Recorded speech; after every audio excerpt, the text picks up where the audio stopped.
नमस्ते बच्चों। हम कक्षा 9 में कल केदारनाथ अग्रवाल कविता पढ़ रहे थे, चंद्रगहना से लौटती बेर। तो चंद्रगहना नामक स्थान से कवि लौट रहे थे तो रास्ते में एक किसान का खेत पड़ता है और वहाँ पर कवि जो हैं उस खेत की मेड़ पर बैठकर खेत का दृश्य है वो देखते हैं। तो वहाँ पर उन्हें एक चने का पौधा दिखाई देता है, तो उसका वर्णन हमने कल पढ़ा था। फिर एक अलसी का पौधे को हम कवि ने हठीली नायिका कहा था। चने के पौधे का वर्णन एक नायक के रूप में किया था। तो हमने पढ़ा था कि अलसी का पौधा है कि कमर पतली होती है, शरीर भी पतला होता है, तो वो एक हठीली नायिका की तरह है, यानी वो ज़बरदस्ती चने के पौधे के पास खड़ा हुआ है और हवा के स्पर्श से वो इधर उधर डोलता रहता है। इसलिए कवि ने उसकी एक अपने रूप सौंदर्य पर घमंड करने वाली नायिका के समान उन्हें बताया है। तो वो भी सज धज कर तैयार होकर खड़ी है और ये कह रही थी कि जो मुझे छुए, कह रही है तो छुए ये दूं हृदय का दान उसको, जो मुझे छुएगा मैं उसे अपना दिल दूंगी, अपने हृदय का दान उसे दूंगी। हमने यहाँ तक पढ़ा था। अब इससे आगे देखो, और सरसों की न पूछो, और सरसों की न पूछो, हो गई सबसे सयानी, हाथ पीले कर लिए हैं ब्याह मंडप में पधारी। और सरसों की न पूछो, हो गई सबसे सयानी, हाथ पीले कर लिए हैं ब्याह मंडप में पधारी। फाग गाता मास फागुन, आ गया है आज जैसे, देखता हूं मैं स्वयंवर हो रहा है, प्रकृति का अनुराग अंचल हिल रहा है। तो कवि क्या कर रहे हैं? कवि ने चने के पौधे का वर्णन है नायक के रूप में किया, अलसी के पौधे का वर्णन है वो एक नायिका के रूप में किया। तो अब वो कह रहे हैं कि उसी खेत में सरसों खड़ी है, तो उसकी तो बात ही मत पूछो। सरसों खड़ी है उसकी तो बात ही मत पूछो, वो अब सयानी हो गई है। सयानी का मतलब क्या है? समझदार हो गई है, युवा हो गई है। क्या हो गई? शादी करने योग्य, यानी वो समझदार अब हो गई है, यौवन पर छा गया है, अब युवा अवस्था में वो आ गई है। सयानी का मतलब यहां पर क्या है? युवा हो गई है। ध्यान में रखना है, एक नायिका की भांति ही कवि है वो सरसों का वर्णन करेंगे। तो कह रहे हैं कि सरसों की तो अब बात ही मत पूछो, वो तो अब सयानी हो गई है, यानी युवा हो गई है, अब समझदार हो गई है, हाथ पीले कर लिए। अब सरसों पर पीले पीले फूल खिले हुए हैं, तो हाथ पीला करना मुहावरा होता है बच्चों। हाथ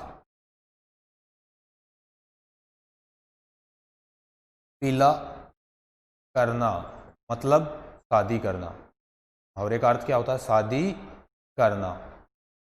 तो कवि यहां पर क्या करें? हाथ पीला करना मुहावरे का यहां पर प्रयोग किया कि हाथ पीले कर लिए हैं, सरसों पर हरे हरे फूल खिले हुए हैं, अर्थात उसने तो अब हाथ पीले कर लिए। ब्याह मंडप में पधारी, अपने हाथ पीले करके अब ब्याह के मंडप में वो पधार चुकी है, यानी सज धज के बिल्कुल तैयार होके उसने हाथ पीले करके, और ब्याह का जो मंडप होता है जहां पर फेरे वगैरह होते हैं, उस मंडप में शादी जहां पर होती है उस मंडप में वो आकर बैठ चुकी है। फाग गाता मास फागुन।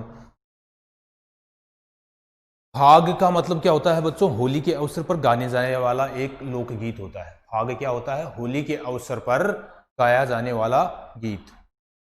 होली के अवसर पर गाए जाने वाला गीत। फाग गाता मास फागुन, और फागुन के महीने में फाग है वो गाया जा रहा है। आ गया है आज जैसे आज है वो क्या एक शादी का सा माहौल हो गया। अब यहाँ पर फाग गाता मास फागुन, आ गया आज जैसे, देखता हूं मैं स्वयंवर हो रहा है। कवि को आश्चर्य हो रहा है कि ऐसा लग रहा है मानो खेत में कोई स्वयंवर हो रहा है।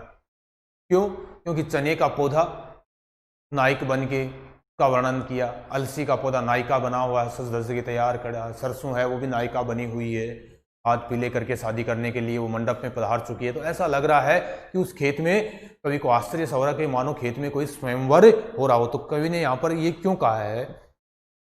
देखता हूं मैं स्वयंवर हो रहा है, ये एक प्रश्न है आपके।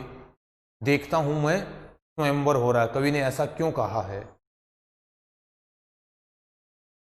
तो कवि कहते हैं कि जो चने का जो पौधा है वो एक नायक की भांति अपने शीश पर गुलाबी रंग का फूल पहने हुए सज धज कर खड़ा है, तुलसी का पौधा है, अपने शीश पर एक नायिका की भांति पीला नीला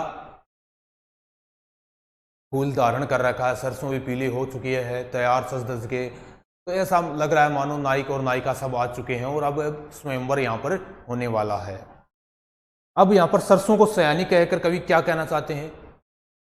तो सरसों है वो सयानी कैसे हो गई, यानी सयानी का मतलब होता है वो समझदार हो गई। सरसों पर अब पीले फूल छा गए हैं तो कवि को ऐसा लग रहा है मानो कि वो अब समझदार हो गई है, उस पर यौवन आ गया है, तो वो शादी के लिए अब तैयार है। कांदिक प्रकृति का अनुराग अंचल हिल रहा है और प्रकृति का जो प्रेम है रूप है वो चारों ओर हिलता हुआ नजर आ रहा है, प्रेम रूप सबको दिखाई दे रहा है। इस विजन में, विजन का मतलब क्या होता है? सुनसान। विजन का मतलब सुनसान। विजन का मतलब क्या होता है? सुनसान। इस विजन में दूर व्यापारिक नगर से,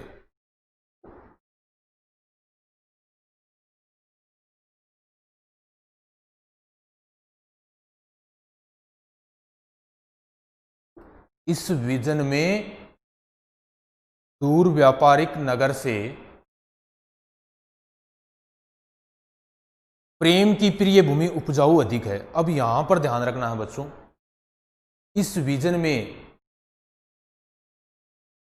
दूर व्यापारिक नगर से प्रेम की प्रिय भूमि उपजाऊ अधिक है, यह आपका पहला ही प्रश्न है पाठ्य पुस्तक का। कवि ने ऐसा क्यों कहा है दूर व्यापारिक नगर से? कि इस सुनसान जगह की भूमि जो है वो प्रेम को उत्पन्न करती है। प्रेम यहाँ पर इस व्यापारिक नगर को देखें, हम नगरों को देखें तो उनसे अधिक प्रेम है वो गांवों में दिखाई देता है। गांव तो नगर जो होते हैं उनमें क्या होता है? विकास के नाम पर लोग आगे बढ़ते रहते हैं, वहां पर प्रेम है वो दिखाई नहीं देता है। लेकिन यहाँ पर तो गांव में तो प्रकृति में भी प्रेम नजर आता है, आपस में पौधों में भी अगर देखने वाला चाहिए वहां पर भी प्रेम नजर आता है, और गांव में प्रेम का माहौल है, वातावरण वो अधिक होता है। इसलिए कवि कह रहे हैं कि ये जो इस विजन में, इस सुनसान जगह में, इस खेतों में व्यापारिक नगरों के विपरीत यहाँ की भूमि है वो बिल्कुल ही प्रेम को जैसे उत्पन्न करती है। जैसे उपजाऊ होती है वहाँ की धरती है, वो उपजाऊ होती है, अनेक प्रकार के वहाँ पर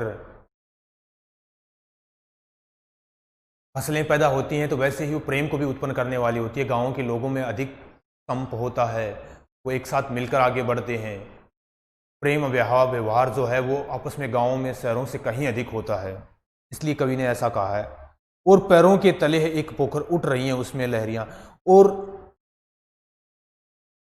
वहीं पर ही थोड़ा सा नीचे देखें उस खेत के, तो खेत के पास में ही एक क्या है, और पैरों के तले, खेत के पास में ही नीचे की तरफ एक पोखर है, तालाब है। पोखर का मतलब क्या है? तालाब है। वहां पर एक क्या है? तालाब है। उठ रही हैं इसमें लहरियां, और उसमें लहरियां उठ रही हैं। लहरें हैं वो हवा के चलने के कारण पानी में लहर सी दिखाई दे रही हैं, हवा के स्पर्श से पानी में लहरें सी दिखाई दे रहे हैं। नील जल में जो उगी है घास भूरी, नील तल में, और उसके नीले तल में जो भूरी भूरी घास है वो उस पोखर में उगी हुई है, ले रही है वह भी लहरियां। और हवा के हिलने से उसमें जब पानी में, तालाब में जब लहरें उठती हैं तो वो घास भी उनके साथ हिलती रहती है। यानी जो तालाब का जो तल है उसमें भूरी भूरी घास है वो उगी हुई है। तो यहाँ तक का जो वर्णन है बच्चों, अब इसमें हम प्रश्न देखते हैं। तो सरसों को देखकर कवि ने क्या कल्पना की है? प्रश्न देखते हैं हम यहाँ पर क्या क्या बनते हैं। तो सरसों को देखकर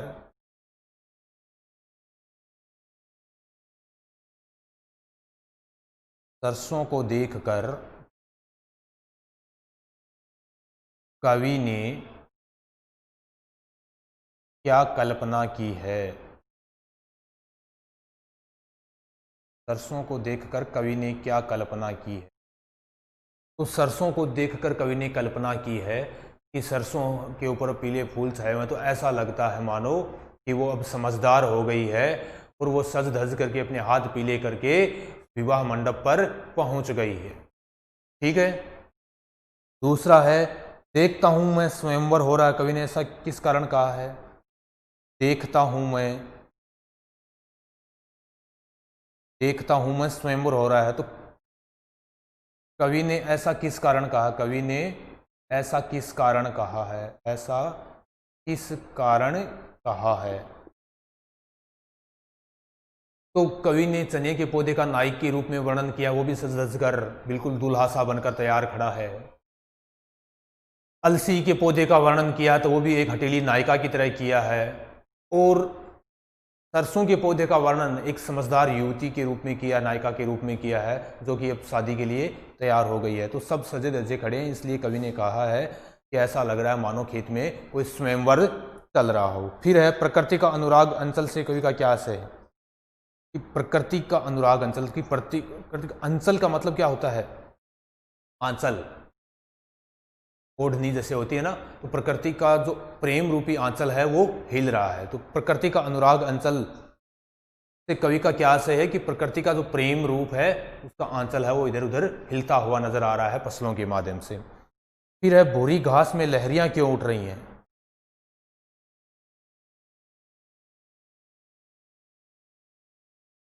भूरी घास में लहरियां क्यों उठ रही हैं? भूरी घास में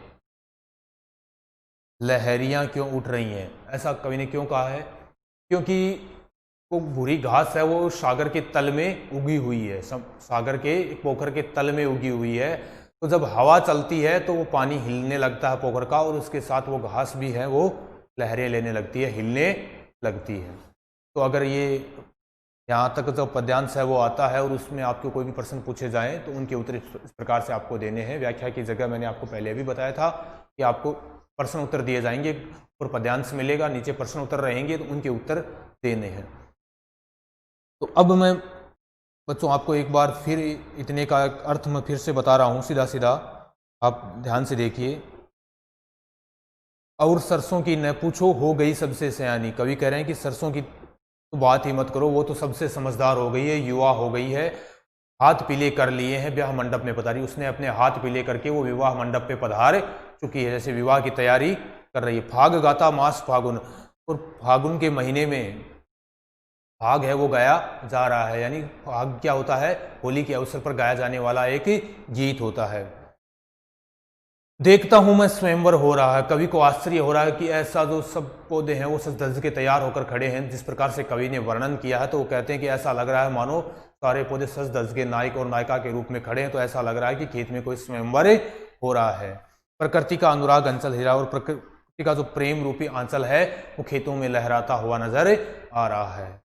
इस विजन में दूर व्यापारिक नगर से प्रेम की प्रिय भूमि उपजाऊ अधिक है, और इस सुनसान जगह की तुलना यदि हम गांव की इस सुनसान जगह की तुलना यदि हम बड़े नगरों से करें तो यहाँ की भूमि है वो प्रेम को उत्पन्न करने वाली है, प्रेम उपजाऊ भूमि है। लोगों में यहाँ पर प्रेम है, प्रकृति में भी यहाँ खूब प्रेम नजर आता है। इसके विपरीत नगरों में ऐसा नहीं होता, वहाँ पर भागदौड़ अधिक होती है, विकास के नाम पर लोग दौड़ते रहते हैं, वहाँ पर किसी अन्य से कोई मतलब नहीं होता है, न इस प्रकार की हरियाली वहाँ पर नजर आती है।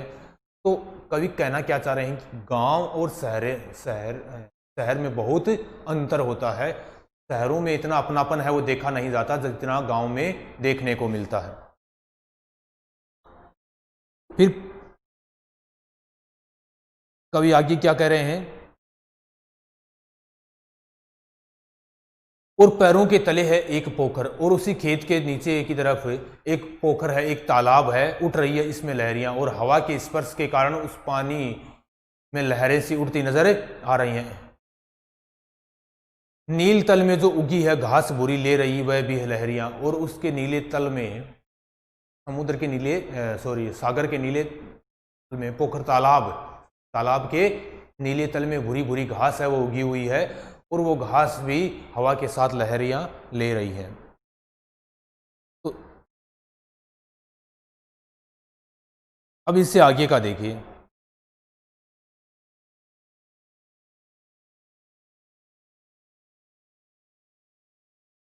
यहां से एक चांदी का बड़ा सा गोल खंबा आंख को है चमकाता है, कई पत्थर किनारे पी रहे चुपचाप पानी, प्यास जाने कब बुझेगी, चुप खड़ा बगुला डूबे टांग जल में, देखते ही मीन चंचल ध्यान निद्रा त्यागता है। अब देखो यहां पर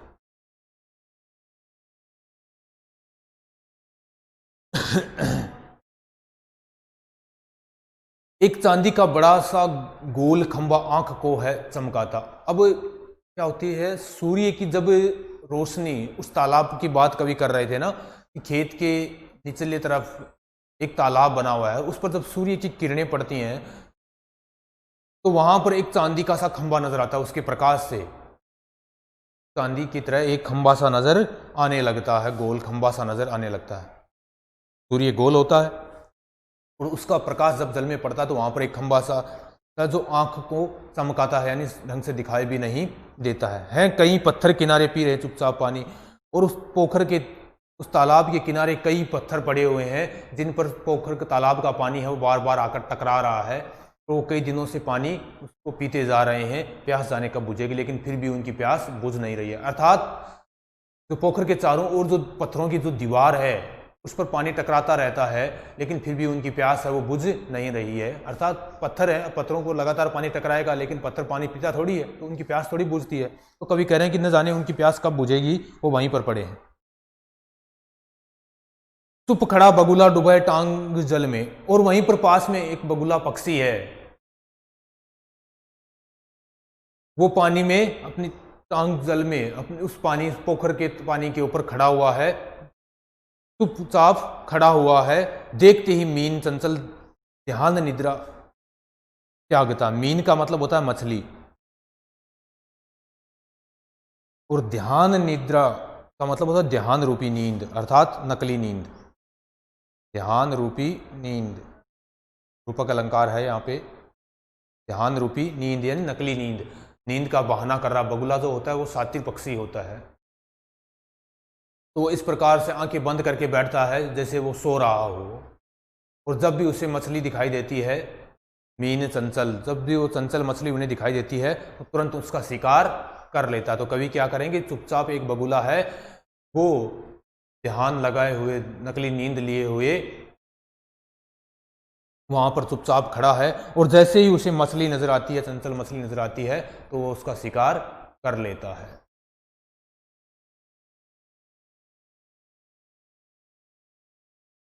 अब हम इससे आगे का देखते हैं।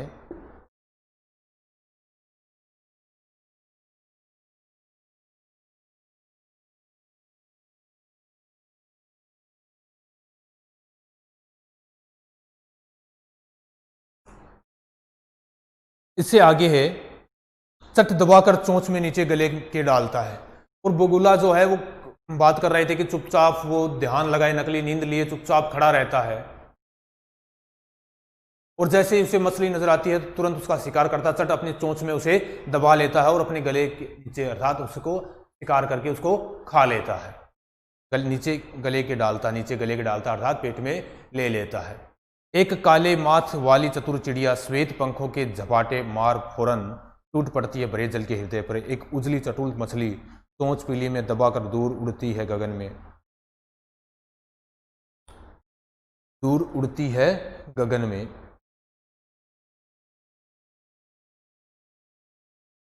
तो देखो, एक काले माथे वाली चतुर चिड़िया, एक वहां पर ही उस पास में ही एक काले मस्तक वाली चालाक चिड़िया है, अपने श्वेत पंखों के झपाटे मारकर, अपने श्वेत पत्तों पंख जो हैं उनको फैलाकर झपाटे मारकर फौरन जैसे तालाब पर टूट पड़ती है, भरे जल के हृदय पर, उस तालाब के पानी पर जैसे टूट पड़ती है। एक उजली चटुल मछली, और एक उजली ही चंचल मछली को पकड़कर अपनी चोंच, पीली चोंच में दबाकर उसे आकाश में लेकर उड़ जाती है। क्या कह रहे हैं कि एक काले माथे वाली चतुर चिड़िया है, काले माथे वाली एक चालाक चिड़िया अपने श्वेत भेद पंखों को झटपटाते हुए फौरन उस पोखर के जल में टूट पड़ती है, कूद पड़ती है, उसके हृदय पर, पोखर के ऊपर कूद पड़ती है, और एक उजली सफेद चंचल मछली को अपनी पीली चोंच में दबाकर दूर आकाश में उड़ जाती है, यानी उसका शिकार कर ले जाती है। जिस प्रकार बगुला तो होता है, आकाश में चिड़िया उड़ रही है, जैसे ही उसको मछली नजर आती है तो वो तुरंत उस अपना शिकार पकड़ने के लिए झपटा मारती है और पोखर के ऊपर कूद पड़ती है, और तुरंत अपने मुंह में पीले चोंच में उसको भरकर आकाश में अपने शिकार को लेकर उड़ जाती है। अब बच्चों हम इसमें देखें तो प्रश्न, चांदी का बड़ा सा गोल खंबा, कभी किस सूक्ष्म कल्पना का वर्णन करना चाहते हैं, अभी हमने पीछे पढ़ा था। तो यहाँ पर क्या होता है कि जब सूर्य की किरणें तालाब पर पड़ती हैं तो उसमें एक चांदी के रंग का सा गोल सा दिखाई देने लगता है, उसे ही कवि ने क्या कहा है, चांदी का खंबा कहा है। फिर पोखर में चांदी का खंबा किसे कहा गया है, तो वही बात होगी, चांदी का खंबा क्या है कि सूर्य की किरणें जब तालाब में पड़ती हैं तो उसका गोल आकृति है वो चांदी की तरह दिखाई देने लगती है। प्यास जाने कब बुझेगी, कवि ने ऐसा क्यों कहा है। दूसरा प्रश्न ये है, हमने जो ये पद्यांश पढ़ा उसमें, प्यास जाने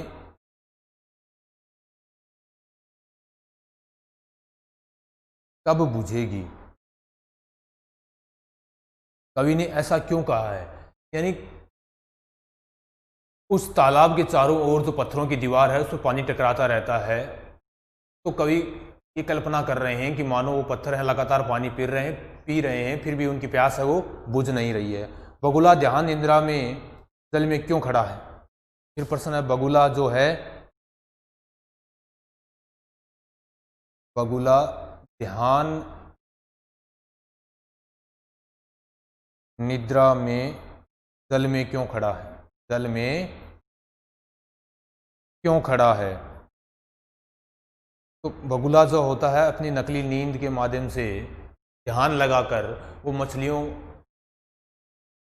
के शिकार की प्रतीक्षा में खड़ा रहता है, जैसे ही उसे मछली नजर आती है तो उनका वो शिकार कर लेता है।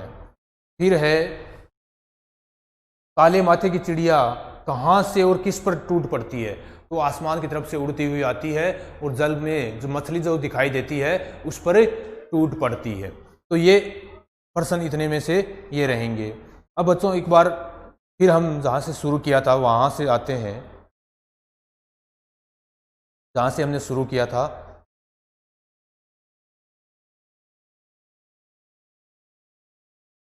वहाँ से एक बार फिर दोबारा से देखते हैं।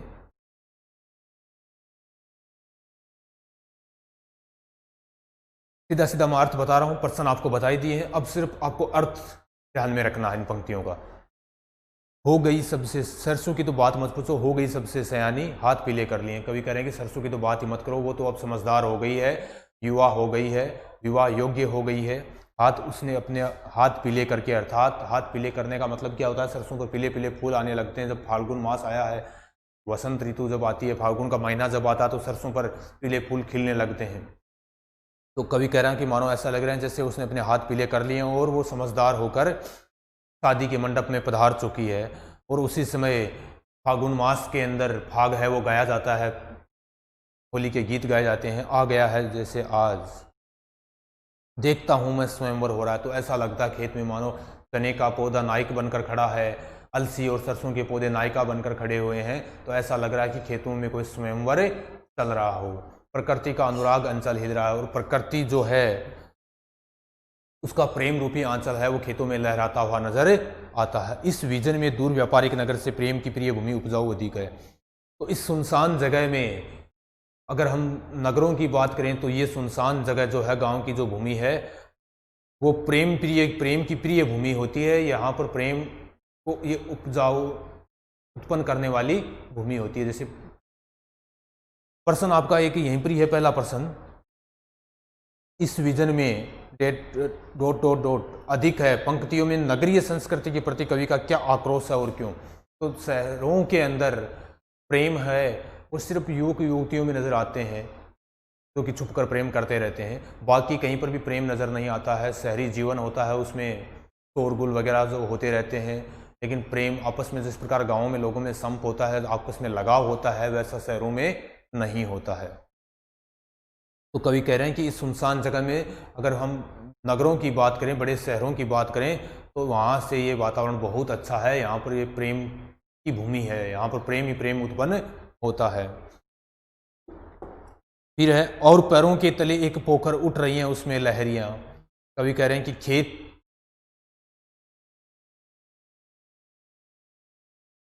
के नीचे की तरफ एक तालाब है, उसमें हवा के स्पर्श के कारण और पैरों के तले एक पोखर है, उठ रही हैं उसमें लहरियां।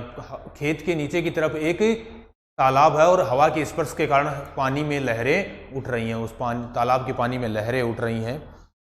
नील तल में जो उगी है घास भूरी ले रही है वह भी लहरियाँ, और उस तालाब के नीले तल में भूरी भूरी घास है वो उगी हुई है और पानी के हिलने से वो भी इधर से उधर लहरा रही है। एक चांदी का बड़ा सा गोल खंभा आंख को है चमकाता, और उस पर जब सूर्य की किरणें पड़ती हैं तो सूर्य का गोला सा दिखाई देता है। उसे कवि ने चांदी के रंग जैसा कहा है, तो जो आंखों को चमका रहा है। हैं कई पत्थर किनारे पी रहे हैं चुपचाप पानी, कई पत्थर वहां पर पास में पड़े हुए हैं, लगातार पानी उन पर टकरा रहा है और वो चुपचाप पानी पी रहे हैं, लेकिन फिर भी उनकी प्यास है वो बुझ नहीं रही है। फिर चुप खड़ा बगुला डुबाए टांग में जल, देखते ही मीन चंचल ध्यान निद्रा त्यागता। वहीं पर पास में पानी में एक बगुला है, वो अपनी एक टांग के ऊपर खड़ा रहता है और नकली नींद लिए ध्यान निद्रा में, अपनी ध्यान रूपी नींद में खोया रहता है। जैसे ही उन्हें चंचल मछली नजर आती है तो वो अपनी ध्यान निद्रा को, अपनी नकली नींद को त्याग कर झट से उसका शिकार कर लेता है। तट दबाकर चोंच में, तट दबाकर चोंच में नीचे गले के डालता है, उसे तुरंत अपनी चोंच में दबाकर अपने गले में डाल लेता, अपने पेट में डाल लेता है। एक काले माथ वाली चतुर चिड़िया, वहीं पर श्वेत पंखों को झपाटे मार फोरन, और एक काले रंग वाली चालाक चिड़िया है, काले माथे वाली चालाक चिड़िया जो है वो अपने सफेद पंखों को फड़फड़ाते हुए तुरंत टूट पड़ती है भरे जल के हृदय पर, और उस पोखर के पानी के ऊपर टूट पड़ती है, और एक उजली चटुल मछली और एक सफेद और चंचल मछली को पकड़कर चोंच पीली में दबाकर, अपनी पीली चोंच में दबाकर दूर उड़ती है गगन में, और आकाशमान में उसे लेकर, अपने शिकार को लेकर उड़ जाती है। तो ठीक है बच्चों, इससे आगे का जो चैप्टर है हम अगले वीडियो में देखेंगे। तब तक के लिए धन्यवाद। आप ध्यान से